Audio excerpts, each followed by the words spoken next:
I'm Katrina Perry in Washington, and this is BBC World News America. Iran accuses Israel of a deadly airstrike on its embassy in Syria, and a look at the devastation left behind at a Gaza hospital.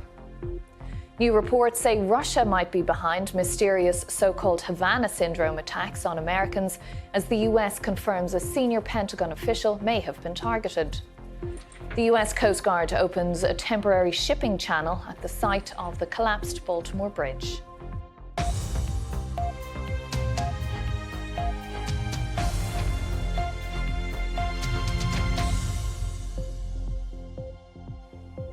Hello and welcome to World News America. I'm Katrina Perry. Concern is growing about a wider regional conflict in the Middle East after officials in Syria said an Israeli strike destroyed the Iranian consulate building in the capital, Damascus. Iran's Islamic Revolutionary Guard Corps says that 7 of its military advisors, including 3 senior commanders, were killed in the strike. Pictures of the aftermath show a multi-story building reduced to rubble. Iran's foreign minister has called the strike a breach of all international conventions. The Israeli military has not commented. If it is behind the attack, that would mark a clear escalation of the repeated strikes against Iranian-linked targets in the region.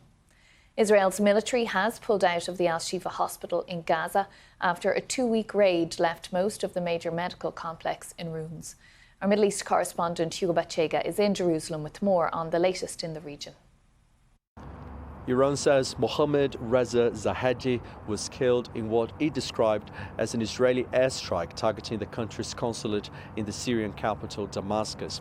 Now, this is a significant escalation because the senior commander at Iran's Revolutionary Guards is one of the most high-profile Iranian figures believed to have been killed by Israel in the country's long campaign of targeted assassinations.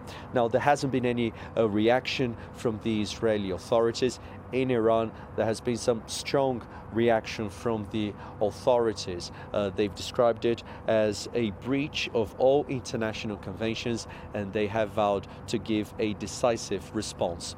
In Gaza, at the Shifa hospital, scenes of complete destruction. For 2 weeks, this was the scene of an Israeli incursion against Palestinian factions. Israeli authorities said that Palestinian groups had again been using the Shifa complex as a base. And on Monday, Israeli forces pulled out, leaving behind a wasteland of destroyed buildings and dozens of Palestinian bodies in and around the complex. Hamas called it a crime against humanity, and I think for critics of the Israeli campaign in Gaza, what happened at the Al-Shifa hospital in Gaza City shows that Palestinian factions still have the capacity to regroup, and it also shows the lack of a long-term strategy by the Israeli military, because it didn't take long after Israeli forces pulled out from the hospital last year for Palestinian fighters to return.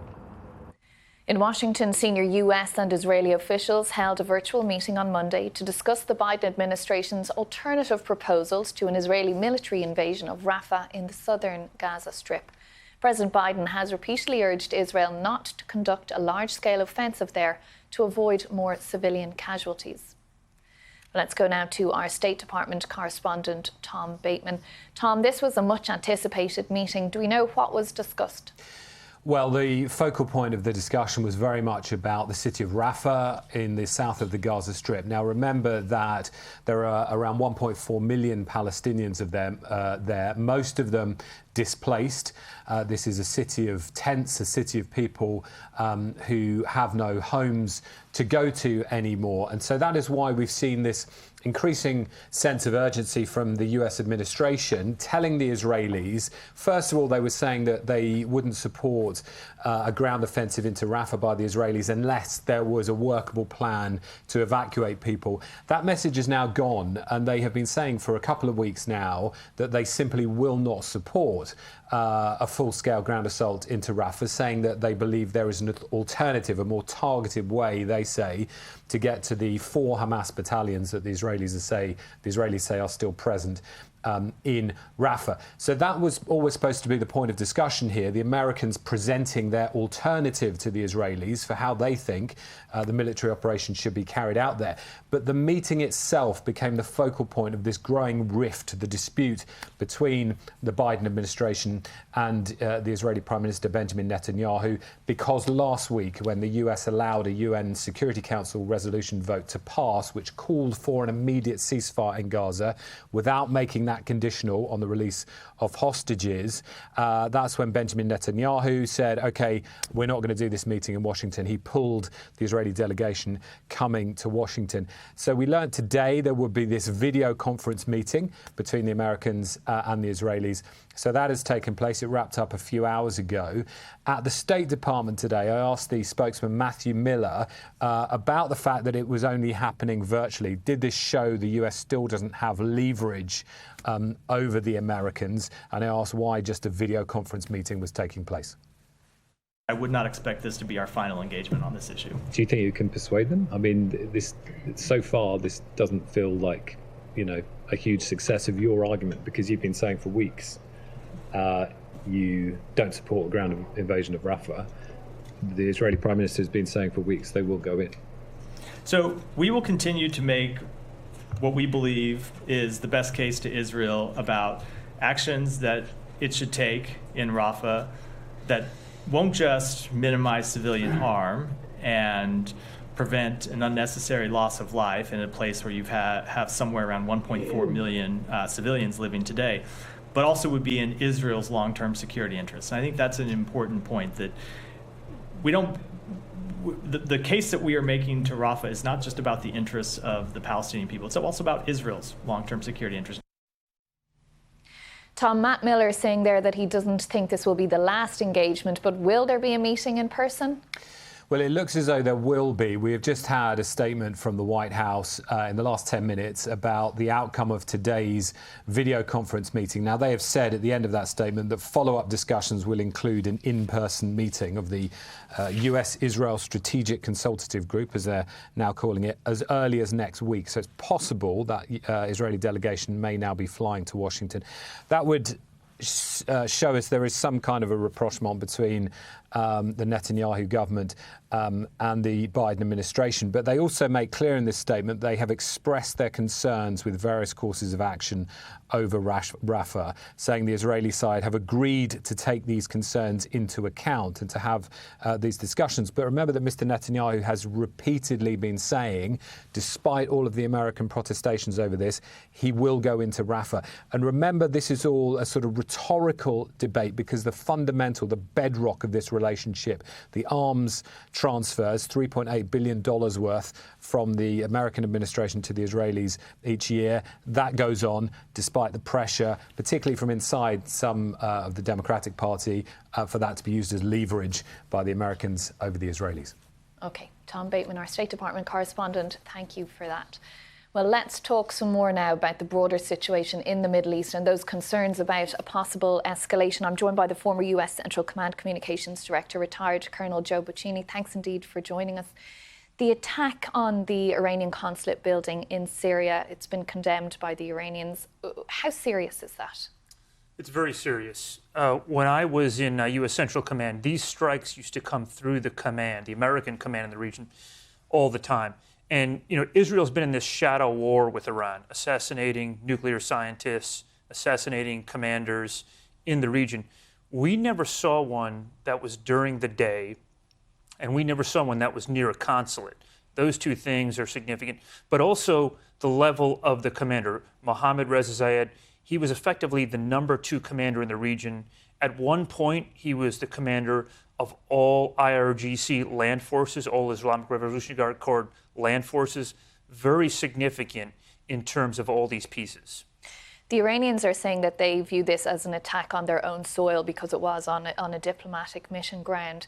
How do you expect Iran might respond? Iran does not differentiate between American forces in the region and Israeli forces. They're one and the same to Tehran.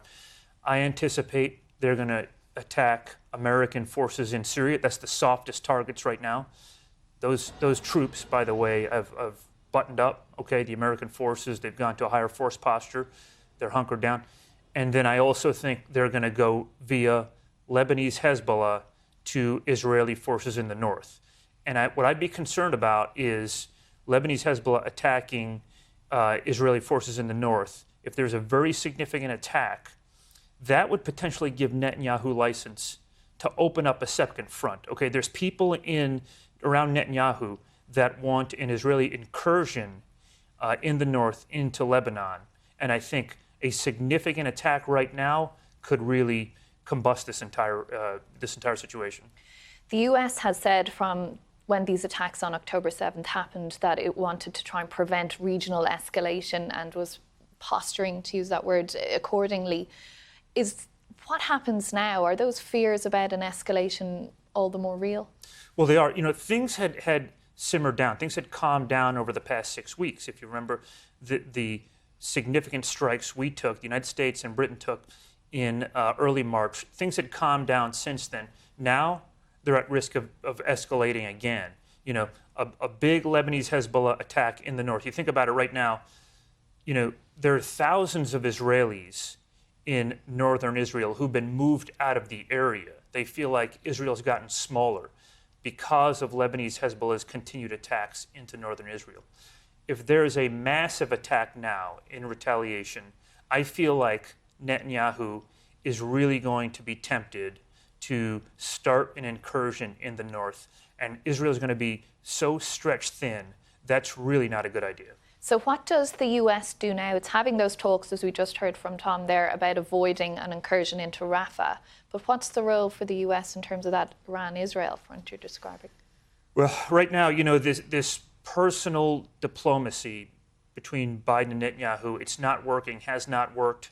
Biden is a personal relations kind of guy. Netanyahu is a hardened figure, who's looking for survival of himself, political survival of himself, and survival of Israel. I think right now, Central Command getting involved, trying to harden some of those targets in the event that, that there is an IRGC strike or a Shia proxy strike on our forces. State Department diplomacy. I think really just trying to get some room for the Rafah offensive, maybe 4, 5, 6 weeks before the Israeli Rafah offensive goes in. I think that would help things. So will the US be giving advice to Israel at this point in terms of what targets to strike? The United States will be giving advice to Israel, so sometimes Israel does not take that advice. Israel is a strategic partner with CENTCOM when it wants to be, when it's convenient to be. For the most part, Netanyahu, as this kind of scorched earth campaign in Gaza, I'm afraid that's going to continue. And if he goes into Rafah right now, the videos coming out of there, the images coming out of there, partnered with this attack today, I think it's going to inflame the region once again. We'll be right back where we were in February, early March. Okay, we'll leave it there for the moment. Retired Colonel Joe Buccino, thanks indeed for joining us on BBC News. Thanks so much. Thank you. Now, a Russian government official was reportedly killed in an occupied area of eastern Ukraine on Monday in an apparent car bombing. Multiple Kremlin-appointed officials in East Ukraine have been killed in attacks over the past 2 years, assumed to have been carried out by Ukrainian forces. The Russian Defense Ministry released video showing weekend attacks on Ukrainian military and energy targets. Ukraine says its energy infrastructure has come under attack almost every day for the past 10 days. The top private energy company in Ukraine says it has lost 80% of its capacity. Meanwhile, people in the town of Bucha gathered on Sunday to mark 2 years of liberation from Russian forces. Bucha was the site of one of the earliest massacres in Russia's war. Local authorities said 509 civilians were killed there in those early days. Ukraine then took the town back at the end of March 2022. Along what residents there have called the Road of Death, where 78 people were discovered, people planted trees and attached plaques to them with the names of those who had been killed. Russia is dismissing new reports that it may be behind mysterious so-called Havana syndrome attacks targeting US officials. The report from journalists comes despite long-standing US government claims of a very low probability that the symptoms had been as a result of a campaign by a foreign adversary. Havana syndrome is a medical condition reported by American officials, first in Cuba in 2016 and then at other global posts. Symptoms include dizziness, painful ringing in the ears, nausea, and even nosebleeds. A joint investigation by CBS 60 Minutes, The Insider, and Der Spiegel claims a Russian military intelligence unit could be behind the incidents using a so-called secret weapon. The Pentagon told reporters on Monday that a senior US defense official complained of similar symptoms while at a NATO summit in Lithuania last summer. Kremlin spokesman Dmitry Peskov denies Russian involvement. It is absolutely not a new issue. For many years, an issue of so-called Havana syndrome has been played up in mass media. Often it was connected with accusations of Russian involvement, but no one has ever published or expressed any convincing evidence of these unfounded accusations anywhere. The White House says President Joe Biden will visit the site of the Baltimore collapsed bridge on Friday. Only about 45 miles from the White House, officials said Mr. Biden will inspect the damage and speak to state and local officials. Here's a look at the Dali cargo ship, which remains stuck in the wreckage of the Francis Scott Key Bridge. It's been almost a full week now since the ship lost propulsion and struck a pillar. The bodies of 2 people on the bridge when it collapsed have been recovered, but 4 other people who were also on the structure at the time are now presumed dead. On Monday, the US Coast Guard opened temporary channels to allow some vessels to pass through the Baltimore port. Maryland Governor Wes Moore said crews are working to open a second channel. He spoke a little earlier on the challenges of such a massive operation. They cut up and lifted a piece of the north section of the Key Bridge. The entire operation took 10 hours. And in that time, they were able to cut and lift a 200-ton span of the bridge. We need to do more work clearing the channel in order to move forward. Now, I know there's an urgency to move fast, and nobody feels that urgency more than the people standing up here today. But we have to be clear on the risks. This is a steel bridge that is sitting on top of a container ship in the middle of the Patapsco River. We are talking about tons of steel that is mangled and cantilevered. We're talking about water that is so murky and so filled with debris that divers cannot see any more than a foot or 2 in front of them. We're talking about a situation where a portion of the bridge beneath the water has been described by Unified Command as chaotic wreckage. Well, for more on the current situation, I've been speaking to Nicole Skonga with our partners at CBS News. She is on the ground in Baltimore.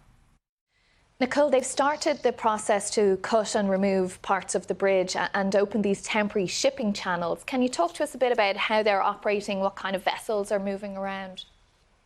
Absolutely. So the U.S. Coast Guard has been marking clear passageways of the channel, one along the northeast corridor of the waterway here and one along the south. The intention to allow some smaller vehicles, primarily those who are part of this salvage operation and other essential commercial ships. But again, vehicles that can operate in shallow waters of 10 feet or less, back and forth through the channels. Meanwhile, at the site of the wreckage, the U.S. Army Corps of Engineers surgically cutting that twisted steel and concrete surrounding the cargo ship Dali. And that has been a process that's been underway since Saturday night when that first piece of debris, around 200 tons, was lifted. Nicole, have the authorities given any kind of sense as to how long this project may take to remove the bridge and remove the vessel?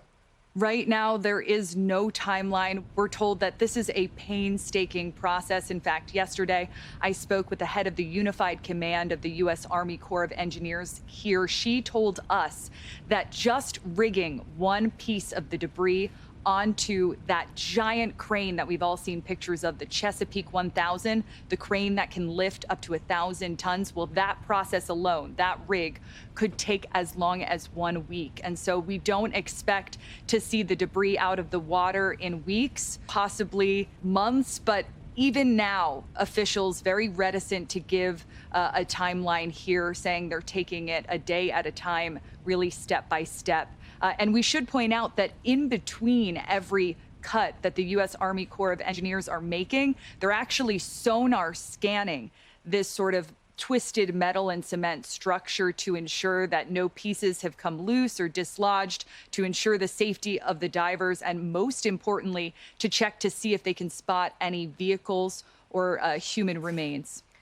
Gosh, so a long, slow process then. We know President Joe Biden will travel to see the site on Friday. Do we know what the exact purpose of his visit will be? Will the Governor of Maryland have any specific asks for him and for the federal government? Well, we do know that the federal government has pledged $60 million in federal assistance. President Biden, yes, coming on Friday, and the White House says that he will be here to see the wreckage in person. He will get an on-the-ground look at the federal and state operations that are ongoing, and he will meet with state and local officials. Another announcement from the White House today that the Small Business Administration has opened up 2 sites where workers affected by the bridge collapse can go and apply for loans, for financial assistance, to get some relief as they wait in this sort of limbo for the port to reopen. Okay, thank you for that. DBS reporter Nicole Skanga on the banks of the Patapsco River there in Baltimore, Maryland. Thanks for joining us. Thank you. A main Turkish opposition party has claimed big local election victories in cities across the country, dealing a blow to President Recep Tayyip Erdogan's governing party. The CHP won in the country's 6 largest urban centres, including Istanbul and Ankara. It's the first time in Mr. Erdogan's 21-year rule that his party was defeated across the country at the ballot box. Our correspondent Ezra Yaltsinalp breaks down the implications of Turkey's local elections from Istanbul.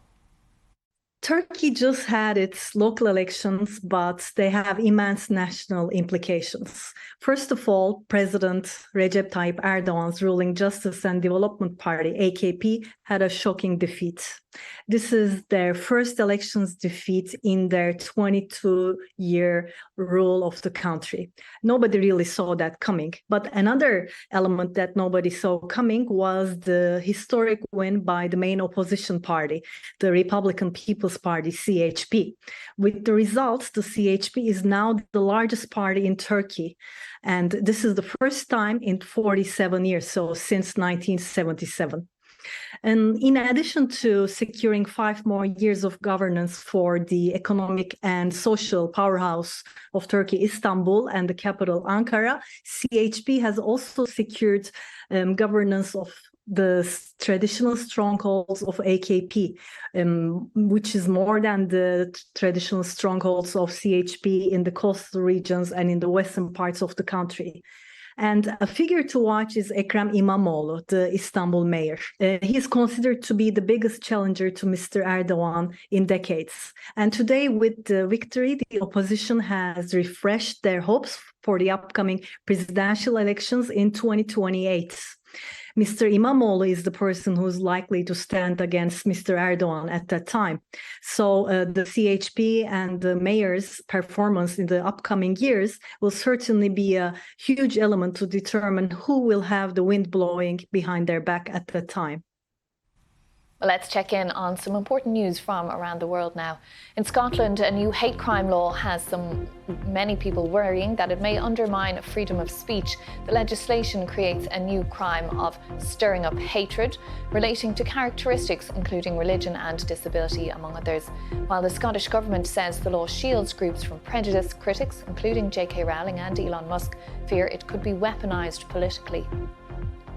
The Florida Supreme Court issued 2 different rulings on Monday, one allowing some of the strictest limitations in the US and one allowing voters to potentially expand abortion rights. The state's High Court ruled that a ban enacted by the legislature was constitutional, which would allow for a 6-week ban to take effect in 30 days' time. At the same time, the court also ruled that an amendment allowing abortions until about 24 weeks could appear on the ballot in November. That proposal would require 60% of the vote to pass. And most fast food workers are now earning at least $20 an hour in California after a new minimum wage law began on Monday. Now, before we go, a spring White House tradition continued today. President Biden and the First Lady hosted the annual Easter egg roll. The 12-hour-long event welcomes 40,000 people. Children use wooden spoons to roll colourful eggs across the White House South Lawn. Now, remember, you can find out all about the day's news at our website on bbc.com/news. And to see what we're working on at any time, you can check us out on our favourite social media site. That's it for today. I'm Katrina Perry. Thanks for watching World News America. Bye now.